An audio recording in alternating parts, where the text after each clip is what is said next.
여러분 따라하는 기도 들어보셨나요? 요즘 가는 곳마다 제 채널의 구독자들 만나게 되는데 혹시 나는 제 채널의 구독자이신 계시나요? 계시네요. 아유, 감사합니다. 다 여러분 잘 될 텐데 구독하신 분들은 더 빨리 잘 될 겁니다. 예, 축복합니다.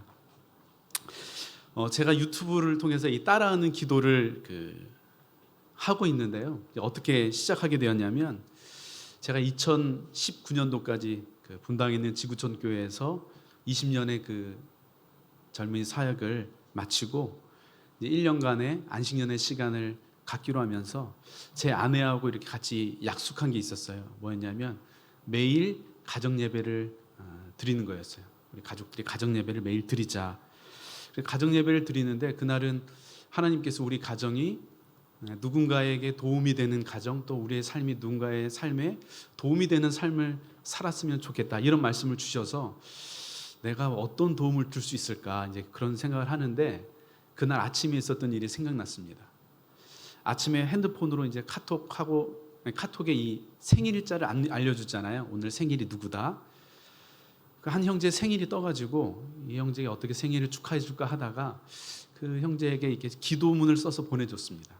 생일을 축하한다고 하면서 기도문을 써서 보내줬는데 잠시 후에 답장이 왔는데 그 형제가 뭐라고 하냐면, 목사님 보내주신 기도문 너무 잘 읽었는데 너무 감동이 돼서 뭐라고 답장을 해야 될지 모르겠어요. 너무 감사하다고, 위로가 되고 격려가 되었다고 그렇게 저에게 답장을 보내줬는데 그 일이 생각나더라고요. 그래서 내가 기도문을 녹음해서 기도가 어려운 분들에게 기도를 좀 도와주자, 이런 마음으로 핸드폰으로 기도문을 녹음해서 유튜브에 영상을 올렸습니다.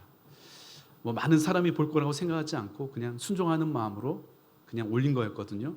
근데 엄청난 일이 일어났죠. 지금 시작한 지 1년 됐는데요. 채널 조회수가 1000만이 넘었습니다. 별로 안 놀라시네요. 예. 근데 제가 그거 보면서 뭘 느꼈냐면, 우리 성도님들께서 정말 기도를 원하고 계시구나, 기도하기를 원하고 기도에 대한 목마름이 있구나, 근데 어떻게 해야 되는지를 몰라서 못하고 있었구나, 이 생각을 제가 하게 되었습니다. 여러분, 우리는 왜 기도해야 될까요? 여러분, 기도 생활 어떻게 하고 계시나요? 첫 번째, 우리가 왜 기도해야 되느냐? 기도는 특권이기 때문입니다.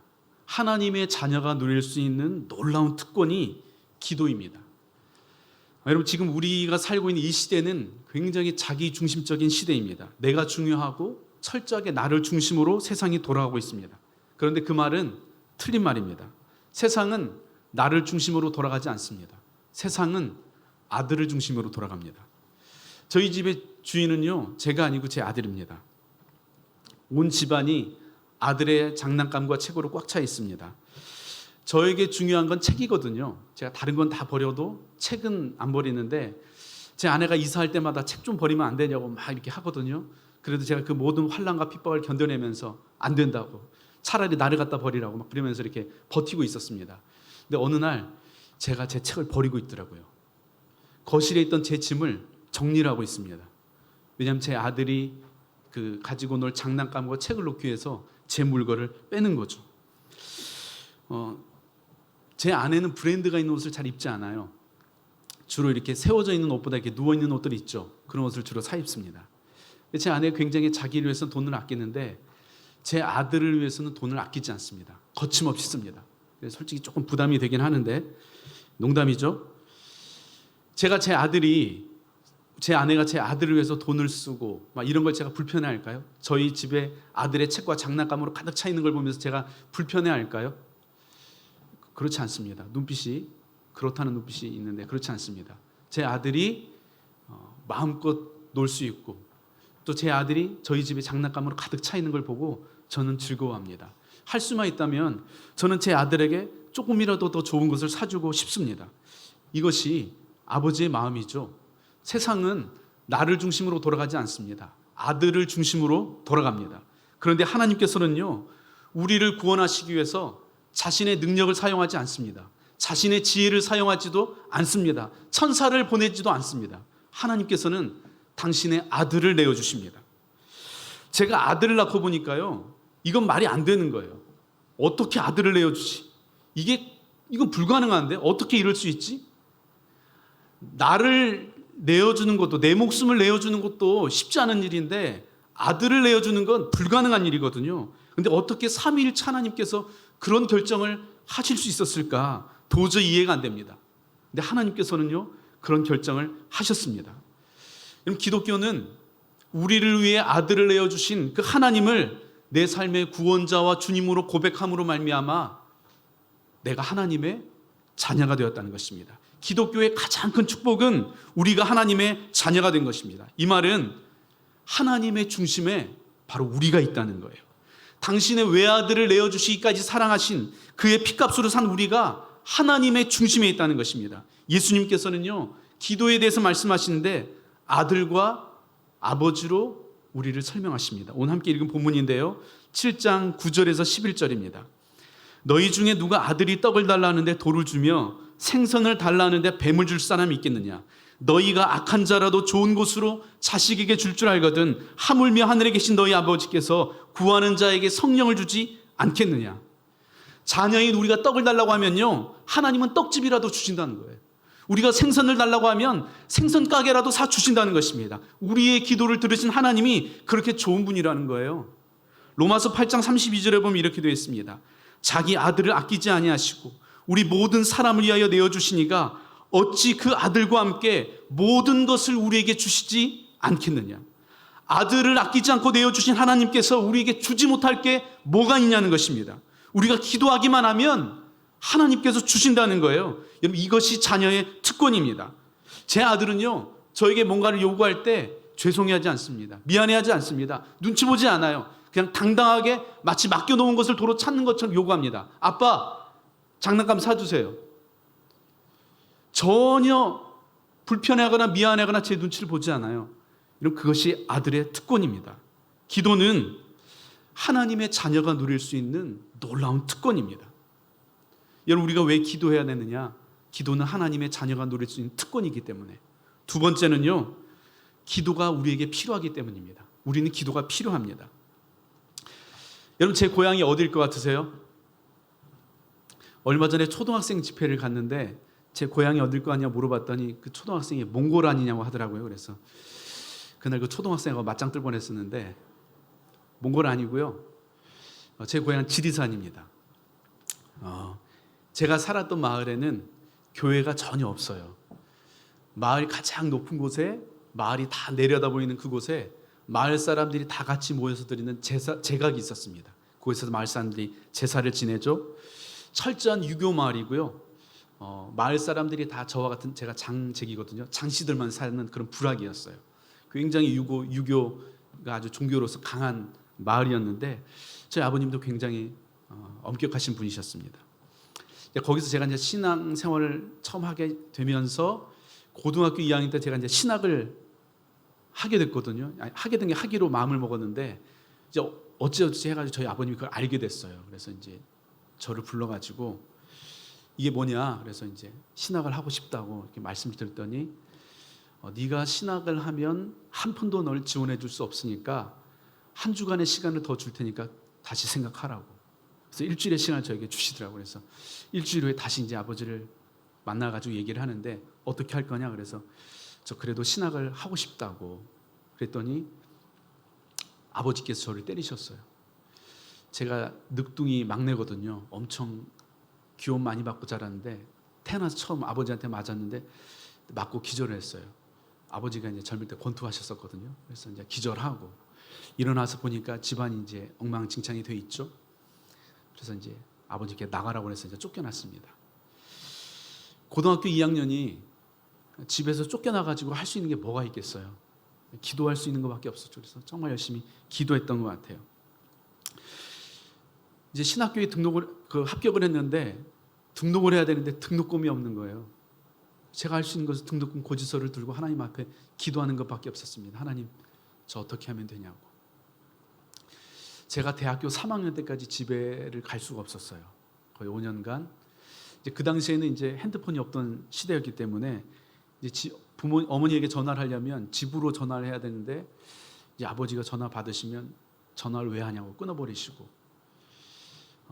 아버지가 무서우니까 집에 이제 갈 수는 없고 이제 부모님의 도움 없이 이제 공부를 해야 되니까 굉장히 많이 힘들었겠죠. 근데 그런 건 좀 힘들어도 참을 수 있겠는데 뭐가 제일 힘들었냐면 어머니가 보고 싶은 게 참 힘들더라고요. 어머니가 너무 보고 싶었어요. 그래서 대학교 3학년 가을쯤 이제 혼나면 혼나자 하고 어머니를 보려고 집으로 갔습니다.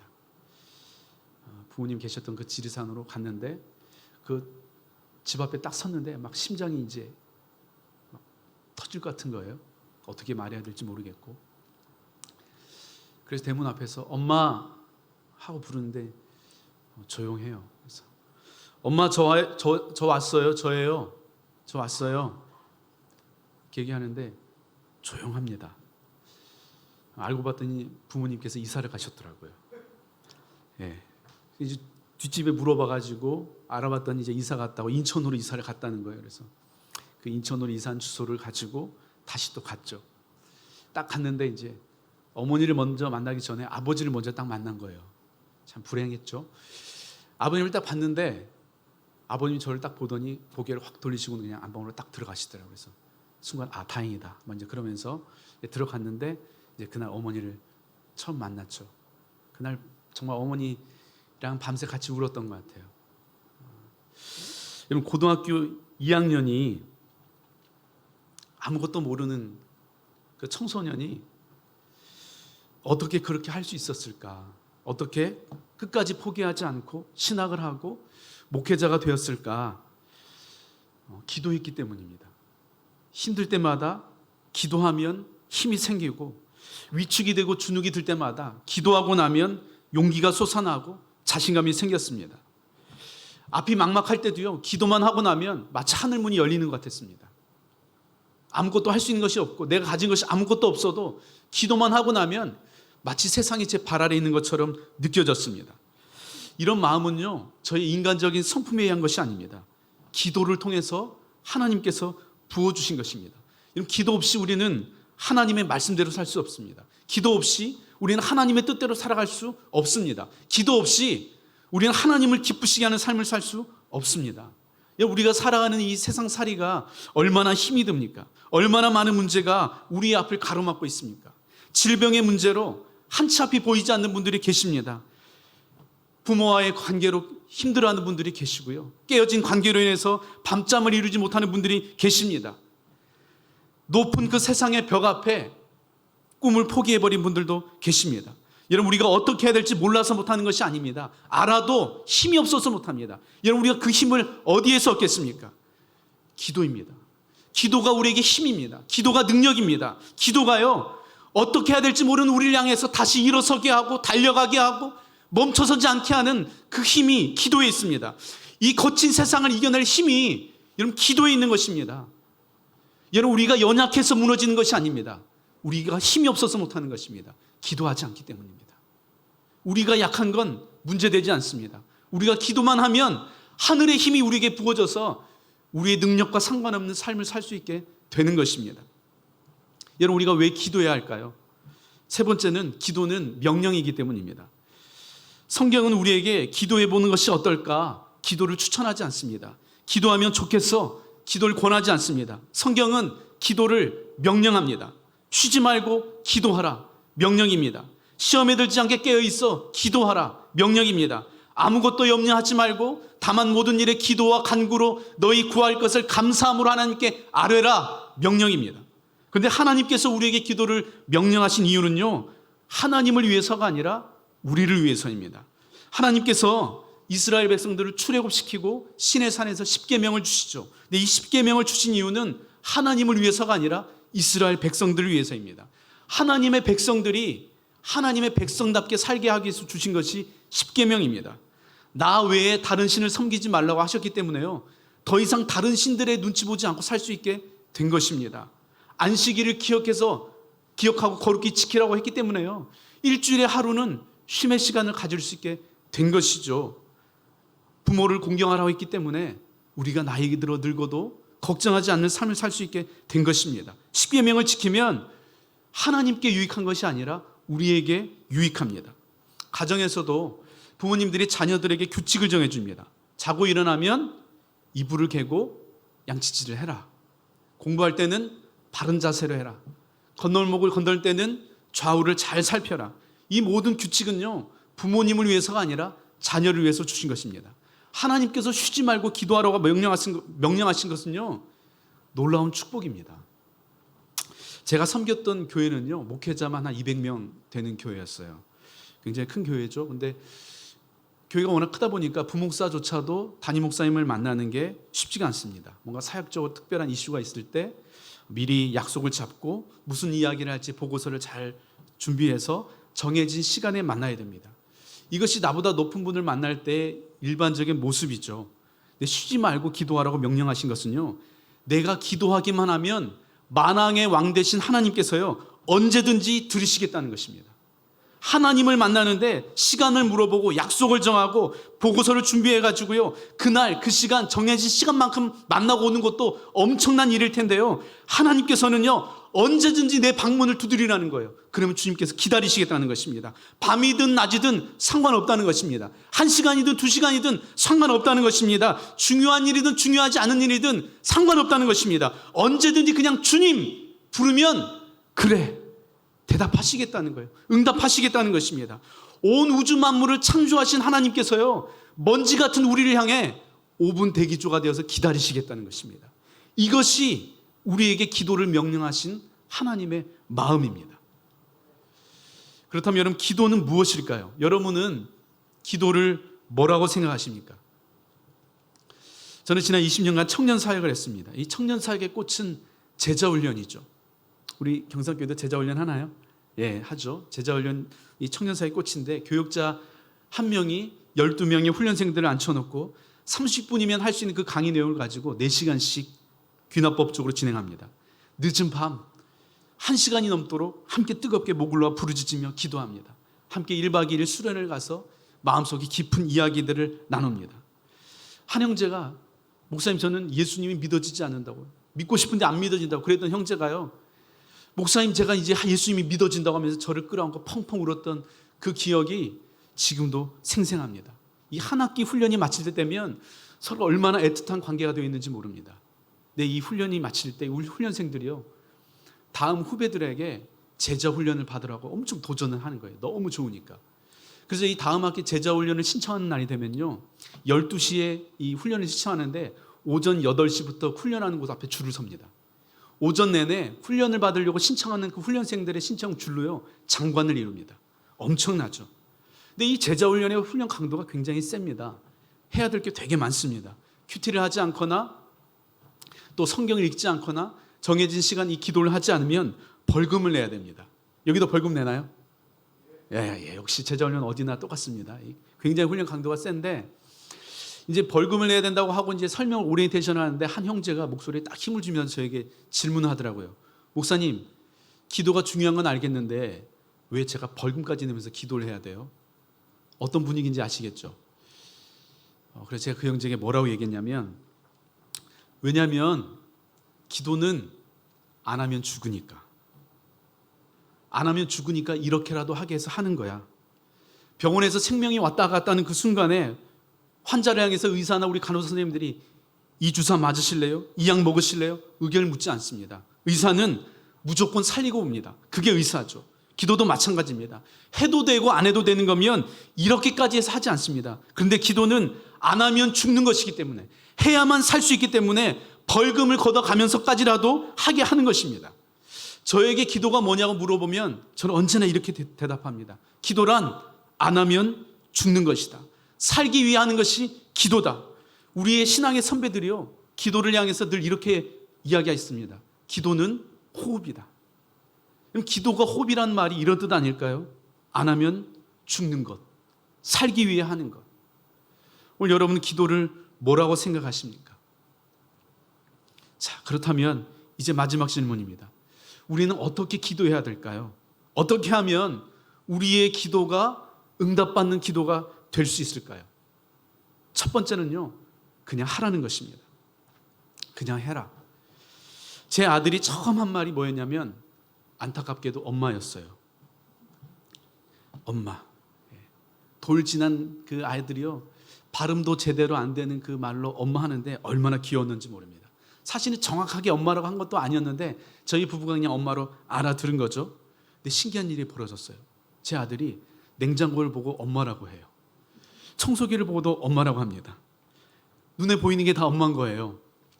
그런 제 아들을 앉혀놓고 제가, 산이야, 제 아들 이름이 산이거든요. 산이야, 냉장고를 보고 엄마라니, 이건 엄마가 아니라 냉장고야. 내가 언제까지 널 기다려야 돼? 이거 냉장고라고. 따라해봐. 냉장고. 한 번도 그런 적이 없습니다. 제가. 얘가 냉장고를 보고 엄마라고 하든 청소기를 보고 엄마라고 하든 그냥 얘가 엄마라고 부르는 그것이 너무 귀여웠습니다. 아이들은요, 말을 배울 때요, 틀리는 것을 무서워하지 않습니다.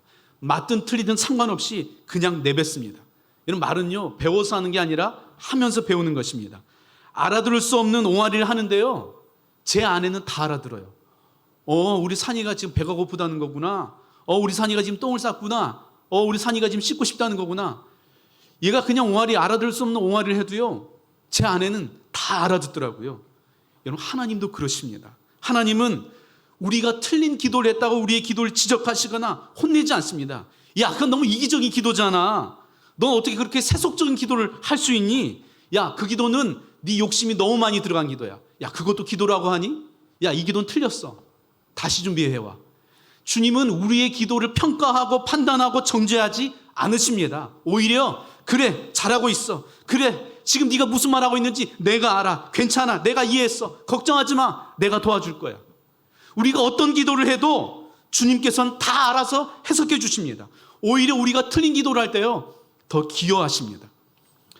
여러분, 이 기도가 틀린 기도는 아닌지, 뭔가 이 기도가 잘못된 기도는 아닌지 너무 고민할 필요 없습니다. 틀려도 괜찮습니다. 너무 잘하려고 하지 않아도 괜찮습니다. 완벽하게 배워서 하지 않아도 괜찮습니다. 기도는 그냥 하면 됩니다. 이기적인 욕심으로 하는 기도도 괜찮습니다. 동기가 어떻든 상관없습니다. 하나님은요, 우리의 틀린 기도조차도 좋아하십니다. 옳지 않은 기도를 해도 주님은 기뻐하십니다. 하나님은 우리가 하는 그 어떤 기도도 들어주실 수 있을 만큼 충분히 크신 분입니다. 우리가 하는 그 기도의 단어 하나 틀렸다고 우리의 기도에 응답하지 않으시는, 우리의 기도를 지적하시는 그런 분이 아니십니다. 하나님은요, 우리가 무엇을 원하는지, 우리가 무엇을 필요로 하는지 가장 잘 아시고 우리에게 가장 좋은 것을 주시는 하나님이십니다.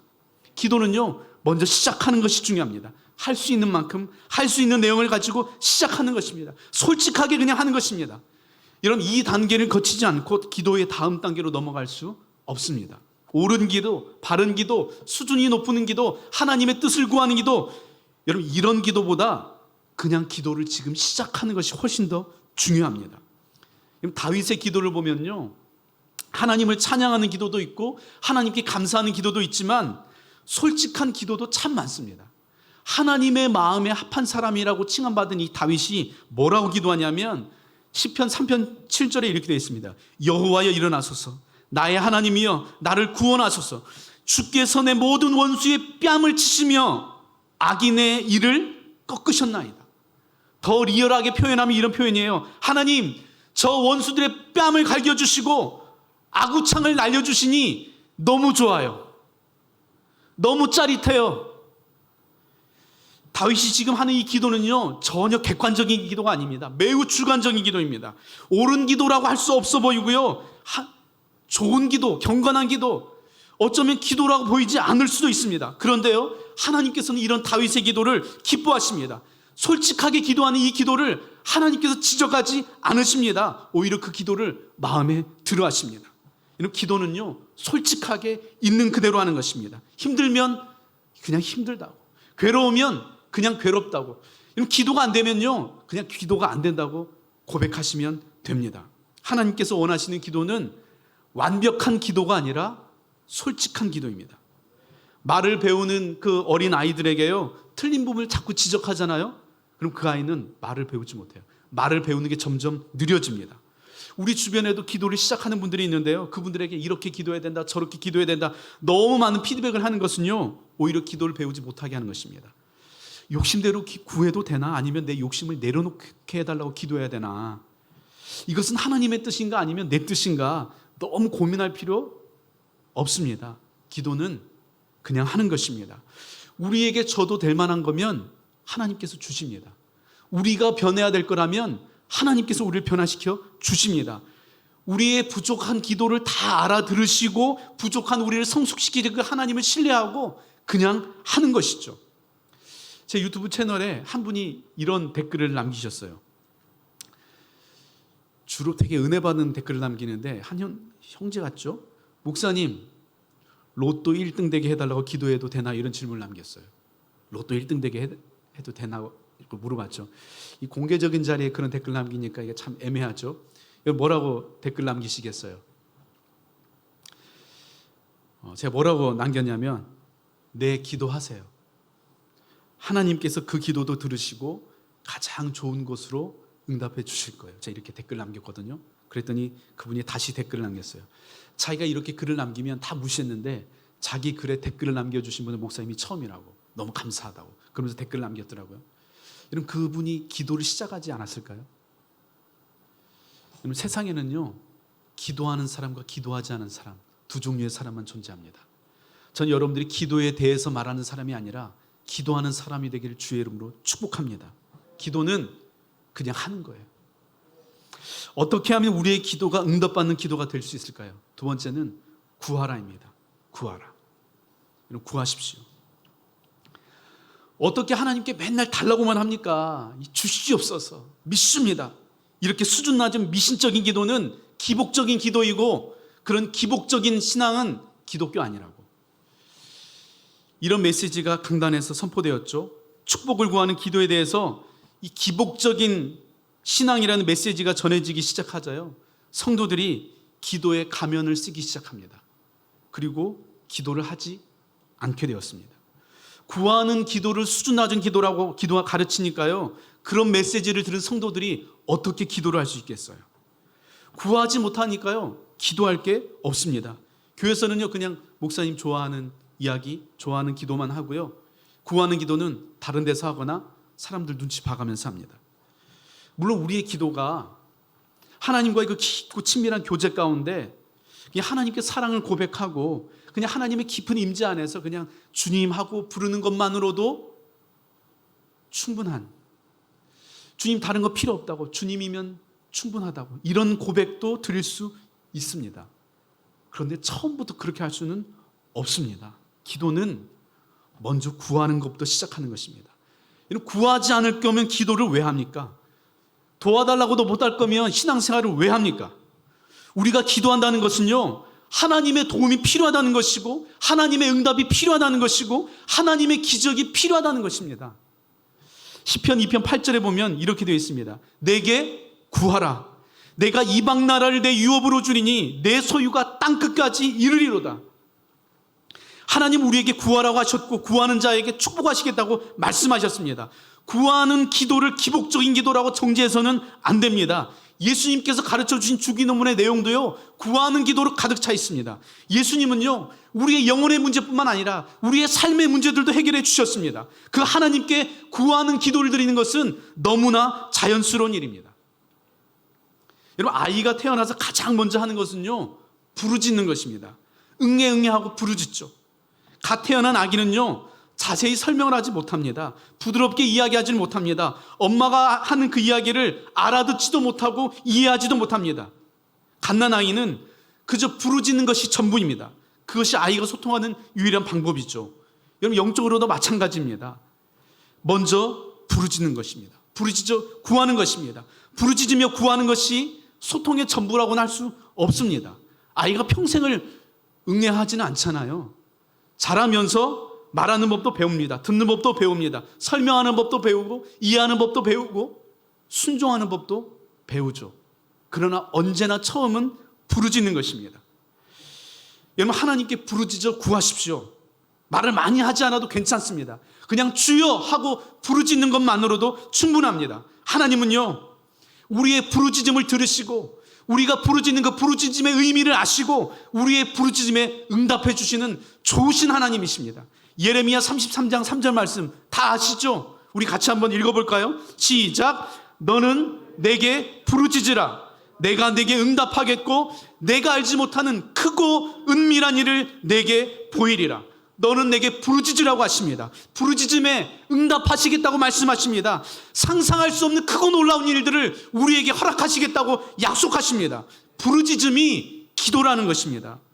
여러분, 홍해 앞에서 모세는요, 하나님께 자신의 상황을 설명하거나 설득하지 않았습니다. 주님 어찌합니까? 주님 살려주세요. 부르짖었습니다. 절박한 마음으로 하나님께 부르짖은 거예요. 엘리야도요, 자신의 무릎 사이에 머리를 박고 간절하게 주님께 부르짖었습니다. 앞을 보지 못하는 거지 바디메오도요, 사람들이 시끄럽다고 뭐라고 해도요, 거기에 개의치 않았고요, 다윗의 자손 예수여 나를 불쌍히 여기소서 부르짖었습니다.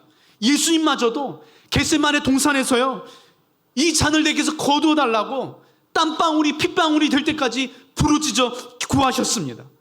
아이가 응애하고 부르짖듯이 우리도 주여 하고 부르짖는 것만으로 충분합니다. 이런 부르짖어 구하는 것이 기도입니다.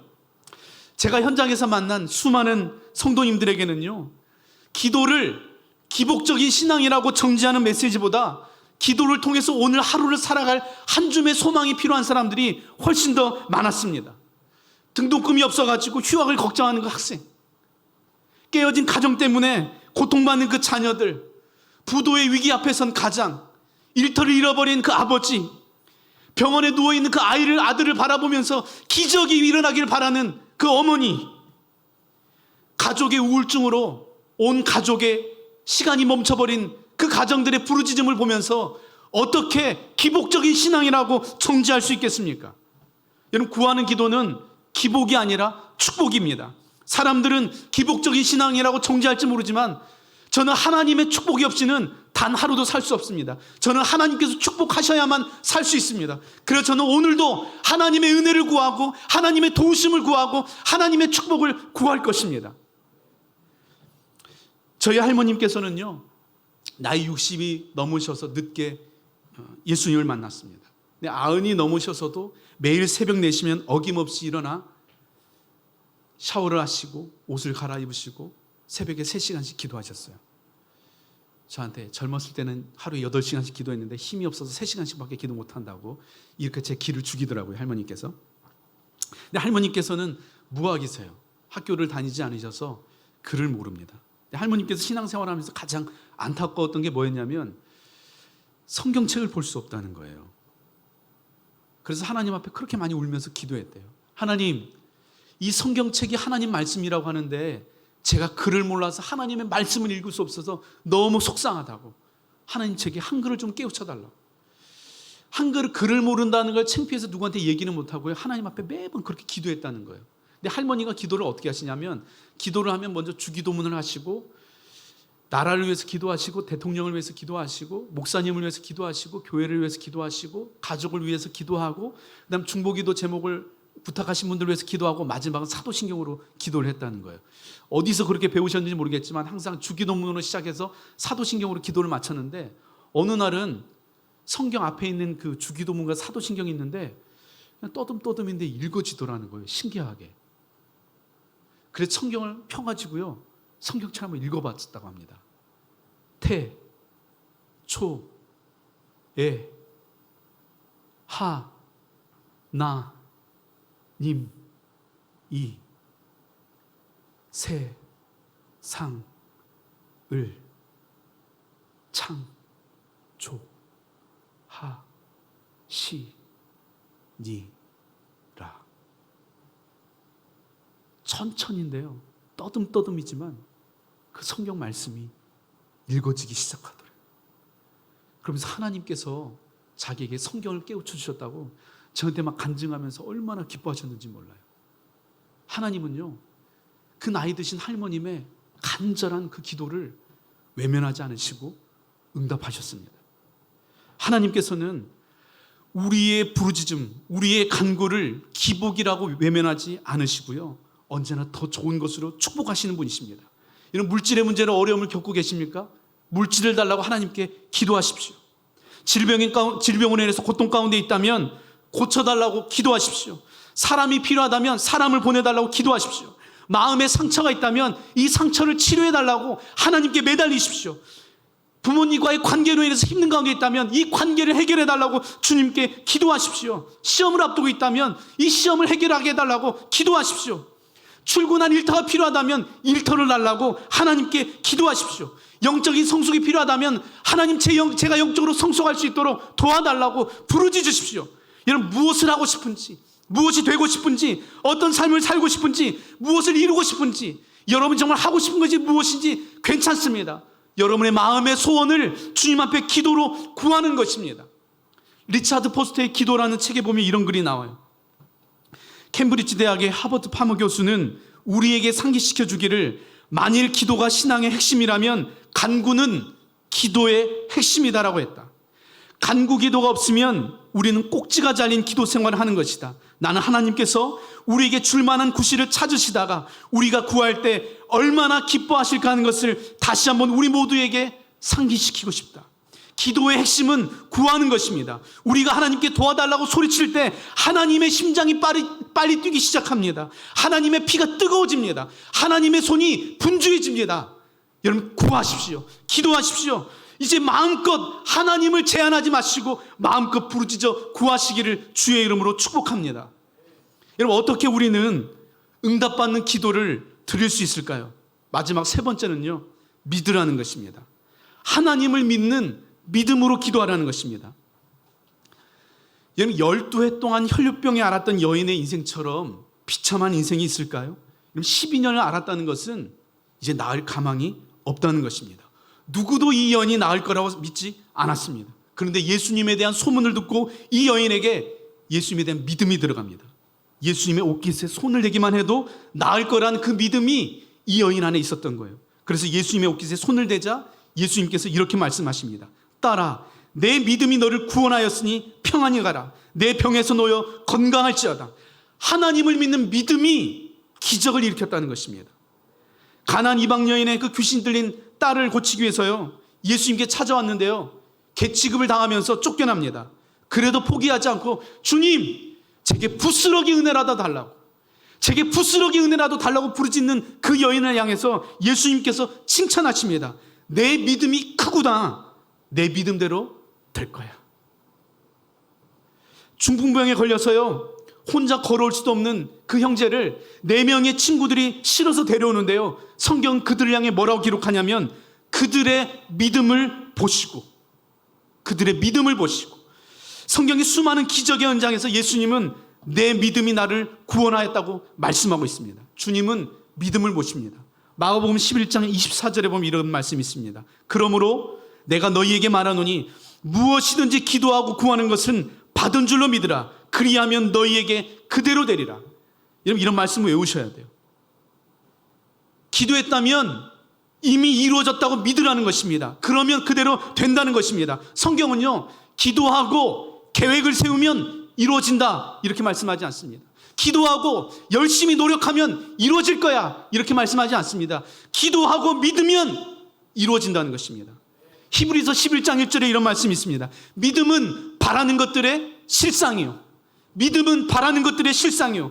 우리가 바라는 것에 믿음을 더하면 실제가 된다는 것입니다. 믿음이 중요하다는 거예요. 하나님께서요, 믿음의 조상인 아브라함에게 밤하늘의 별을 보라고 하십니다. 아브라함아, 보이지? 내 자손이 저렇게 많아질 거야. 그때부터 아브라함은요, 밤하늘의 별을 볼 때마다 그때 들었던 그 하나님의 음성을 떠올렸을 것입니다. 기도할 때마다 밤하늘의 그 수많은 별들을 떠올렸을 것입니다. 믿음으로 바라본 것입니다. 이미 모든 기도와 응답된 모습을 상상하면서 믿음으로 기도한 것입니다. 믿음으로 바라볼 때 기적이 일어나는 것입니다. 빌립보서 2장 13절에 보면 너희 안에서 행하시는 이는 하나님이시니 자기의 기쁘신 뜻을 위하여 너희에게 소원을 두고 행하게 하시나니, 하나님께서요, 우리 안에 소원을 두고 행하시고 그 소원함을 통해 일하신다는 것입니다. 하나님께서 주신 그 소원함과 바람 위에 믿음을 더하십시오. 이미 이루어진 것처럼 믿으십시오. 상상하십시오. 기도한다는 것은 하나님의 기적을 믿는다는 것입니다. 기도가 어떻게 이루어질지, 어떻게 응답이 될지 그건 우리가 할 우리의 방법이 아닙니다. 몰라도 괜찮습니다. 방법은 하나님의 영역입니다. 우리는 그저 믿음으로 구하고 이미 이 기도가 응답되었다고 믿는 것으로 충분합니다. 여러분, 2000년 전 믿음을 통해 수많은 기적을 지키시고 수많은 은혜를 베푸셨던 주님은요, 오늘도 우리를 향해 물어보십니다. 질문하십니다. 요구하십니다. 네가 나를 믿느냐? 넌 날 믿니? 넌 날 믿어? 우린 그저 하나님께서 우리의 기도를 들으시고 이미 우리의 기도에 응답하셨다고 믿으면 됩니다. 이미 이루어진 것처럼 믿고 감사하는 것이죠. 주님, 응답해 주셔서 감사합니다. 고쳐주셔서 감사합니다. 채워주셔서 감사합니다. 예수님께서 오병이어 기적을 일으키시는데요, 기도를 하시잖아요. 먼저. 근데 공동번역에 보면 감사 기도를 드렸다고 되어 있어요. 예수님께서 기도를 드리는데 먼저 감사 기도를 들으신 거예요. 이미 하나님께서 이루어 주실 거 믿고 감사한 것이죠. 그리고 기적이 일어났습니다. 어떻게 물고기 2마리와 보리떡 5개가 그 많은 사람들을 먹였는지는 모릅니다. 언제 물고기 2마리와 보리떡 5개가 그렇게 바뀌었는지 몰라요. 근데 그건 중요한 게 아니에요. 중요한 건 예수님께서는 감사의 기도를 드렸고 그날 기적이 일어났다는 것입니다. 의사는 평생 이 병을 안고 살아야 된다고 말했을지 몰라도요, 주님은 더 이상 이렇게 살지 않아도 된다고 말씀하십니다. 아무리 통증이 심하고 고통스러워도 이미 주님께서 나를 고쳐주셨다고 믿음으로 선포하고 기도하시기 바랍니다. 아무리 노력해도 끊어지지 않던 그 중독의 사슬이 이미 예수님께서 끊으셨다고 믿음으로 선포하시기 바랍니다. 빚더미에서 헤어나올 방법이 보이지 않아도요, 이미 주님께서 모든 빚을 갚으셨다고 믿음으로 선포하시기 바랍니다. 모든 꿈이 산산조각 난 것 같을지라도 하나님께서는 여전히 그 꿈을 이루어가고 계신다는 것을 믿고 믿음으로 선포하시기 바랍니다. 지금 당장 눈에 보이는 변화가 아무것도 없을지라도 그래도 하나님께서 함께 하시고 하나님께서 일하시고 하나님의 은혜가 지금 나를 감싸고 있다고 믿으시기 바랍니다. 하나님을 믿는 믿음이 오늘 여러분의 삶의 자리에 기적을 일으키는 것입니다. 아멘이세요? 하나님은 우리의 기도에 3가지로 응답하신다고 하십니다. 예스이거나 왜이시거나 노거나. 그러나 저는 그렇게 믿지 않습니다. 하나님은 나의 기도에 예스나 왜이시나 노가 아니라 더 베스트로 응답하십니다. 그게 예스든지 노든지 왜이시든지 그것과 상관없이 언제나 하나님은 저의 기도에 가장 좋은 것으로 응답해 주시는 분이십니다. 제 유튜브에 많은 구독자분들께서요, 따라하는 기도 영상을 올렸는데 이걸 책으로 보고 싶다고 수십 개의 댓글이 올라오는 거예요. 자고 일어나면 책으로 볼 수 없냐, 이거 뭐 문서로 받고 싶다, 책을 내줘라. 근데 제가 뭐 책을 낼 생각은 전혀 없었거든요. 그래서 이제 계속 책으로 내달라고 해가지고 제가 기도했어요. 하나님, 지금 책을 내달라고 하는데 어떻게 하면 좋을까요? 하나님께서 원하시면 출판사를 연결해 달라고 기도를 했습니다. 그리고 기도하는데 하나님께서 한 분을 제 마음속에 떠올리게 해주셨어요. 그래서 그분에게 전화를 해서 제 이 채널에 있는 기도문을 책으로 내고 싶다고 하는데 책을 내는 걸 좀 도와줘라. 그랬더니 그분이 이제 출판사도 가지고 계시고 기독교 출판 유통에서 일을 하시는데 어떤 콘텐츠인지 물어보시더니 저에게 규장 출판사를 제안하시는 거예요. 그래서 규장 출판사에 이 콘텐츠가 더 잘 맞는 것 같다, 그쪽으로 원고를 보내면 좋겠다 그러면서 저한테 메일을 보내주시더라고요. 그래서 근데 제 생각에 뭐 그렇게 큰 출판사에서 제 책을 내려고 하나, 전 무명인데. 근데 이제 그분이 메일을 주시면서 보내보라고 해서 그냥 기도하면서 이제 메일을 보냈어요. 보냈는데 그 다음날 그 규장에서 메일이 오더라고요. 15일 후에 어떻게 해야 될지 메일을 담당자가 보내줄 거라고, 알려줄 거라고. 그렇게 메일이 와서 또 15일을 기다려야 되는구나. 그래서 15일 정도 기도하면서 기다리지 뭐 이렇게 생각을 했는데, 그 메일을 받고 나서 몇 시간 후에 이게 전화가 왔는데 모르는 번호예요. 근데 전 모르는 번호 전화 잘 안 받거든요. 근데 그날은 전화 벨이 울리는데 주님께서 마치 이 전화는 받아야 된다고 말씀하시는 것 같아요. 그래서 모르는 번호인데 그냥 번호를 그냥 받았어요, 전화를. 여보세요 하니까 안녕하세요, 저 규장 출판사의 여진구 대표입니다, 그러는 거예요. 출판사의 대표님이 직접 전화를 주신 거죠. 본인이 직접 연락을 해야 될 것 같아서 직접 연락을 했다고. 그러면서 한번 만나자고 하시더라고요. 그래서 만났는데 대표님께서 뭐라고 말씀하시냐면, 규장 출판사는 기도로 모든 것을 결정하는데 목사님의 원고를 가지고 기도하는데 하나님께서 응답을 주셨다고. 뭐라고 응답해 주시냐면, 이 목사님은 내게 속한 목사님이니까 잘 대우해 드려라, 이런 말씀을 주셨다는 거예요.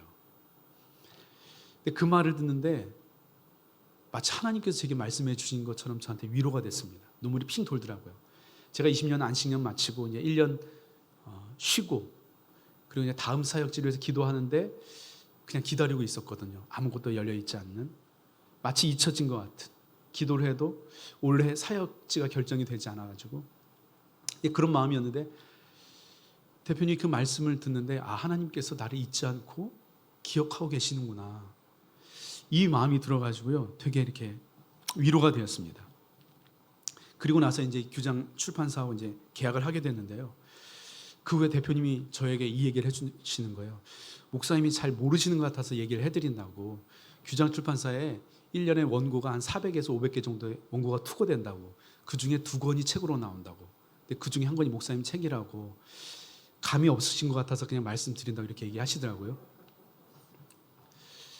근데 제 책이 지난 상반기 규장 출판사에서 나온 모든 책들 중에 베스트 1위였습니다. 여러분 별로 안 좋아하네요. 제 책이 뭐 좋아서라고 얘기하는 게 아니에요. 지금 제가 책을 잘 썼다 이 얘기를 하는 게 아니고, 하나님은 제가 하나를 구하면요 2개를 주신다는 거예요. 언제나 우리가 부르짖어 기도하면 가장 좋은 것으로 우리의 삶을 인도해 주신다는 것입니다. 우리의 부족함 때문에 하나님의 역사가 제한받지 않습니다. 이런 부족해도 쓰임받을 수 있습니다. 부족해도 쓰십니다. 우리의 실수 때문에 하나님의 계획이 실패하지 않습니다. 내가 포기했다고 해서 하나님도 포기하지 않으십니다. 하나님께서 뜻하신 것은요 하나님께서 이루십니다. 하나님께는 모든 것이 가능합니다. 하나님께서 우리에게 가장 좋은 것을 주기 원하시고, 하나님께서 우리를 위해 최선을 다하고 있다고 비록 눈에 보이지 않아도 믿는 것입니다. 그래서 저는 기도할 때요, 하나님 이렇게 해주세요라고 기도하기도 하지만, 주님 이렇게 해주셔서 감사합니다, 이렇게 해주실 줄 믿습니다, 이런 기도를 더 자주 합니다. 이런 믿음의 기도를 주님께서 기뻐하신다는 거예요. 제 아내는 요리를 잘합니다. 참 행복하죠. 제가 좋아하는 그 맛있는 해산물 스파게티를 하려면요 달콤한 설탕도 있어야 되지만 제가 좋아하는 면도 있어야 되고, 맛있는 게와 새우도 필요합니다. 그리고 소금도 필요하고, 간장도 필요하고, 고춧가루도 필요하고, 청양고추도 필요하죠.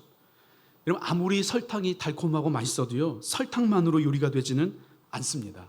맛있는 요리를 하려면 짠 소금도 필요합니다. 한 스푼의 소금만 들어가지 않아도요 맛이 없어서 먹을 수가 없습니다. 모든 재료가 조화를 이루어서 마침내 맛있는 요리가 완성되는 것이죠. 우리의 인생도 마찬가지입니다. 항상 설탕처럼 달콤한 일만 있으면 좋겠지만 소금처럼 짜고 고춧가루처럼 매운 일들이 있습니다. 그러나 매운 고춧가루 같은 그 일 하나 때문에 우리의 인생을 평가해서는 안 됩니다. 짜디 짠 소금 같은 일들 때문에 하나님에 대해서 원망하기에는 아직 너무 이릅니다. 맵고 짜고 단맛을 내는 이 모든 것을 합력하여서 선을 이루시는 그 하나님을 믿고 끝까지 기도하며 기다려야 됩니다. 하나님께서 완성되었다고 하실 때까지 낙심하지 말고 기다리는 것입니다. 지금은 실패한 것처럼 보일지라도 우리가 상상할 수 없었던 기막힌 맛을 내는 우리의 인생이 될 수 있다는 것입니다. 여러분 우리 한 치 앞도 알 수 없습니다. 그러나 우리의 인생을 인도하시는 분이 누구신지 압니다. 그분은 우리의 기도를 들으시는 선하신 분이시고, 우리가 기도할 때마다 가장 좋은 것을 주시며 상을 베푸시는 선하신 하나님이십니다. 히브리서 11장 6절에 이렇게 되어 있죠. 믿음이 없이는 하나님을 기쁘시게 못하나니 하나님께 나아가는 자는 반드시 그가 계신 것과 또한 그가 자기를 찾는 자들에게 상 주시는 이심을 믿어야 할지나. 어디로 튈지 모르는 럭비공 같은 우리의 인생 가운데 그래도 우리가 기뻐하고 평안할 수 있는 이유는 뭐냐면, 우리의 기도를 들으시는 분이 우리에게 상을 베푸시는 선하신 하나님이라는 것을 믿기 때문입니다. 사람들이 종종 물어봐요. 기도는 얼마나 해야 되냐고, 몇 번을 기도해야 되냐고 물어봅니다. 답은 아주 간단합니다. 기도는 응답될 때까지 하는 것입니다. 몇 번이고 반복해서 하는 것입니다. 어떤 기도는요 정말 빨리 응답되는 기도도 있습니다. 아까 목사님처럼 책을 사지 않았지만 책이 또 오죠. 근데 어떤 기도는 오랜 시간 기도해야 응답되는 기도가 있습니다. 철저한 유교 가정인 저의 가정이요, 모든 제사가 사라지고 하나님을 예배하는 가정이 되기까지 20년을 기도했습니다. 그러나 언제 응답될지, 몇 번을 기도해야 될지 그건 우리가 정확하게 알 수 없지만 어제 씨앗을 뿌려놓고 오늘 싹이 나지 않는다고 그 씨앗을 파내는 사람은 없습니다. 엘리야도 7번을 반복해서 기도했고 예수님도 3번이나 반복해서 기도했습니다. 중요한 것은 우리가 기도를 멈추지 않는 한 우리가 한 모든 기도는 응답된다는 것입니다. 여러분, 기도에 지치지 마십시오. 기도를 포기하지 마십시오. 오늘이 하나님께서 내 기도에 응답하신다는 그 날이라는 믿음으로 기도하십시오. 여러분, 기도할 때는요 오직 한 가지만 생각하는 것입니다. 오늘 반드시 주님께서 응답하신다. 오늘 주님께서 내 기도에 반드시 응답하신다. 이 믿음으로 기도하는 것입니다. 근데 너무 힘들면요 기도가 안 나올 때가 있어요. 그죠? 기도해야 된다는 건 아는데 기도를 할 힘이 없어요. 뭘 기도해야 될지 모를 때가 있습니다. 그래도 괜찮습니다. 걱정할 필요 없습니다. 그때 기도의 영이신 성령님께서요 우리를 위해서 기도하십니다. 우리를 위해서 말할 수 없는 탄식으로 기도하신다고 하십니다. 말로 표현할 수 없는 탄식으로 애통해하며 우리를 위해 기도하십니다.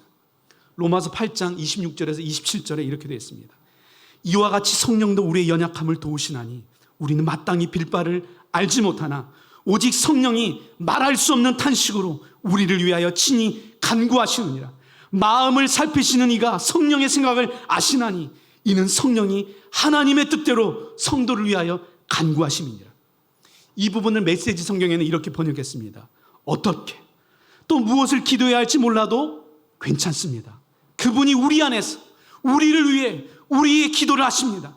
할 말을 잃어버린 우리의 탄식, 우리의 아픈 신음소리를 기도로 만들어주시기 때문입니다. 누구보다 우리의 마음을 잘 아시는 성령님께서요 우리의 탄식과 우리의 그 신음소리를 기도로 바꿔주십니다. 그렇기 때문에 너무 기도가 안 될 때, 무슨 말을 해야 될지 모르겠을 때, 어떤 기도를 해야 될지 모를 때 그저 성령님을 의지하면 됩니다. 우리를 위해서 말할 수 없는 탄식으로 기도하시는 성령님의 기도 소리를 들으시면 됩니다. 오래전에 제가 일산에서 사역을 했는데요.